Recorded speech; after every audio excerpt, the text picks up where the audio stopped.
Hey, this is Trissa behind Sewing and Things, and in this video I'm going to attach the skirt onto the no closure bodice.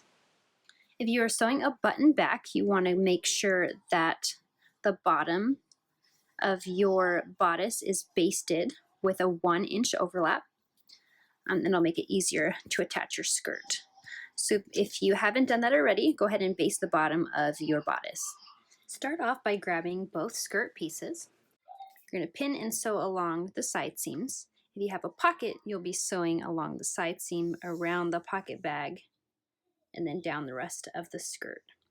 Once your side seams are sewn, we're going to sew 2 rows of gathering stitches at the top of the skirt, one that is 1/4 of an inch from the edge, and one that is 1/2 of an inch from the edge. Keep in mind that if you are attaching a woven skirt to your knit bodice, I suggest gathering with clear elastic. When I sew my gathering stitches, I like to overlap them. That way they overlap slightly. That way, instead of them butting up right at one spot, they slightly overlap. So that's how I like to do my gathering stitches. But after those are sewn on, go ahead and mark the center front and center back of your skirt.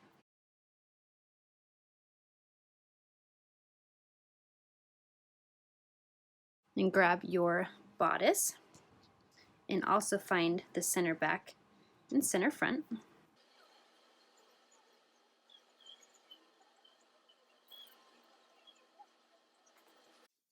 With your skirt still inside out and the bodice right side out, we're going to match up the pins and match up your side seams.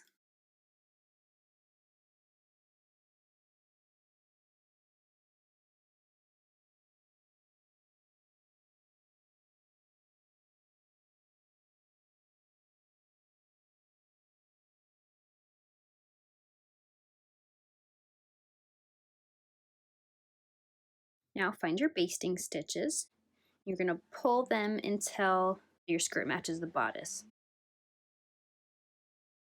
I like to do this section at a time, so I pull the first 2 threads to do the first half, and then I'll tie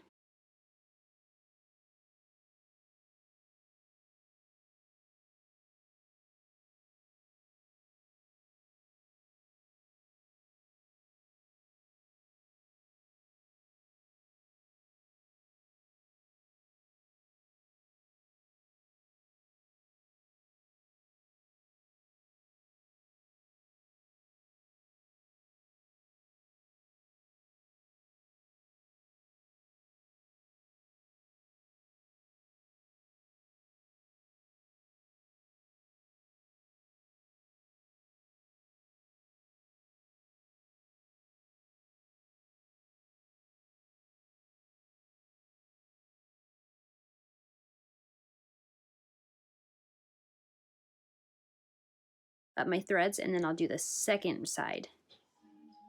So go ahead and pull your basting stitches so your skirt until your skirt matches the bodice.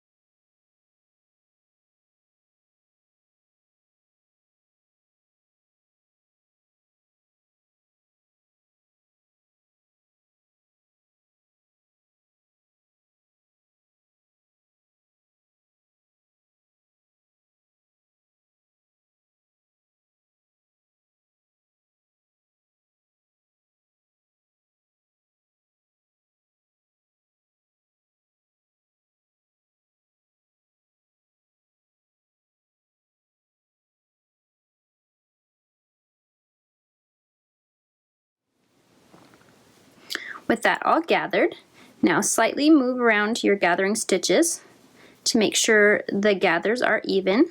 And once you are satisfied with that, then go ahead and add a few more pins all the way around your skirt.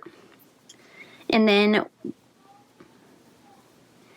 sew it on with a 3/8 of an inch seam allowance.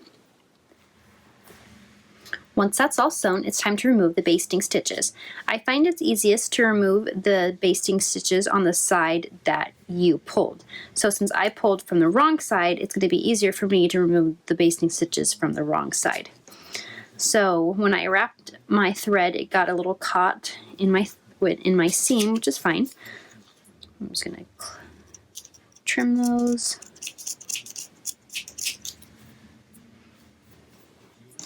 I'm gonna pull this thread here at the bottom. And since the bottom thread shouldn't be caught on any fabric or any of my serger threads, I'm just gonna pull it.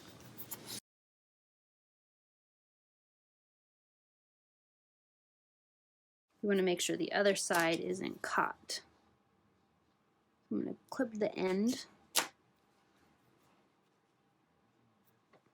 and then pull it.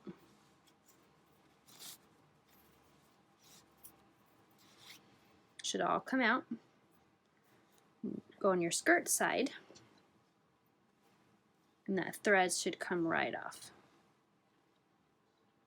And so since there is a second layer of basting stitches in there, sometimes I like to either try to pull those out completely or snip them in little spots. Just make sure you don't snip your seam. If you have a woven skirt, you will press the fabric 1/4 of an inch to the wrong side, and then again by 1/2 of an inch to the wrong side, and again by 1/2 of an inch to the wrong side, and sew close to the inside fold. For knits, you can just fold up by 3/4 of an inch and stitch. If you're going to be sewing functional buttons on your bodice, I suggest sewing the buttonholes before attaching your skirt. Once your skirt is hemmed, go ahead and add any buttons if you haven't done so already. I'm going to be adding 1 button through all 4 layers of my dress. To stay up to date on the latest videos, be sure to subscribe to my channel, or you can check out my blog at sewingandthings.com.